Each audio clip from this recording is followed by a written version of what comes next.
আপনারা তো পায়েস অনেক রকমভাবে করে খেয়েছেন, তার সঙ্গে গাজরের হালুয়াও অনেকবার খেয়েছেন, কিন্তু আজকের আমার এই রেসিপিতেই আপনারা পায়েসেরও টেস্ট পাবেন, তার সঙ্গে গাজরের হালুয়ারও টেস্ট পাবেন।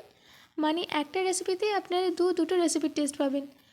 আর এই রেসিপিটা বানানো এতটাই সহজ যে আপনারা একবার দেখলে প্রত্যেক দিন বানাতে চাইবেন। তো চলুন বেশি দেরি করবো না, শুরু করছি আমার আজকের এই সহজ রেসিপি।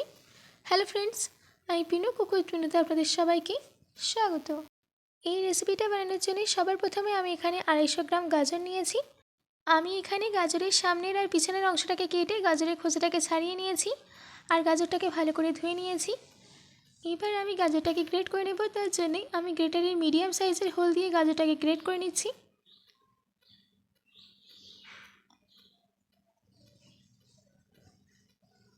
সব গাজর গ্রেট করে নেওয়া হয়ে গেছে। এবার আমি এইদিকে 2 চামচ গোবিন্দভোগ চাল ভিজিয়ে রেখে দিয়েছিলাম। এবার আমি এই ভিজিয়ে রাখা গোবিন্দভোগ চালটাকে মিক্সি জারের মধ্যে ট্রান্সফার করে দিয়ে আধ ভাঙা করে নেব। দেখুন আমি চালটাকে এইভাবে আধ ভাঙা করে নিয়েছি।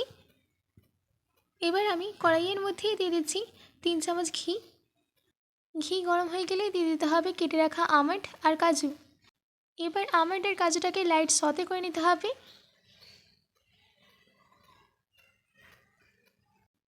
আমাদের এখানে আমন্ড আর কাজু সতে করে নেওয়া হয়ে গেছে। এবার আমি এগুলোকে তুলে নিচ্ছি। এবার আমি ওই একই ঘিতে দিয়ে দিচ্ছি গ্রেট করে নেওয়া গাজর। এবার গাজরটাকে 2 মিনিট মিডিয়াম টু লো ফ্লেমে ভালো করে ভেজে নিতে হবে। তারপর এর মধ্যে অ্যাড করে দিতে হবে 2 কাপ দুধ।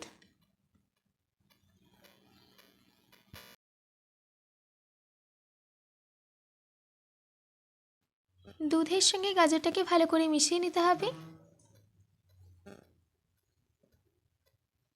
দুধটা একটু গরম হয়ে গেলে দিয়ে দিতে হবে 4 চামচ গুঁড়ো দুধ। দুধের সঙ্গে গুঁড়ো দুধটাকে ভালো করে মিশিয়ে নিতে হবে আর 5 মিনিট মিডিয়াম ফ্লেমে রান্না করে নিতে হবে। এবার আমি এর মধ্যে দিয়ে দিচ্ছি আধ ভাঙা করে রাখা গোবিন্দভোগ চাল। চালটা দেওয়ার পর ভালো করে মিশিয়ে নিতে হবে আর এটাকে কন্টিনিউয়াসলি মিক্স করতে থাকতে হবে যাতে নিচে লেগে না যায়। এই স্টেজে আমি এর মধ্যে অ্যাড করে দিচ্ছি 3টে এলাচ, দিচ্ছি 7 চামচ চিনি।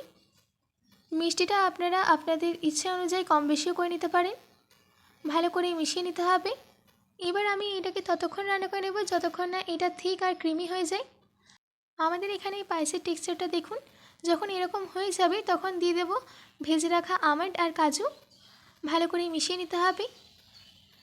ব্যাস, এবার গ্যাসের ফ্লেমটাকে অফ করে নিয়ে গরম গরম সার্ভ করে নিন। আপনারা এই গাজরের পায়েসটাকে ঠান্ডা কিংবা গরম থাকা অবস্থাতেও খেতে পারেন।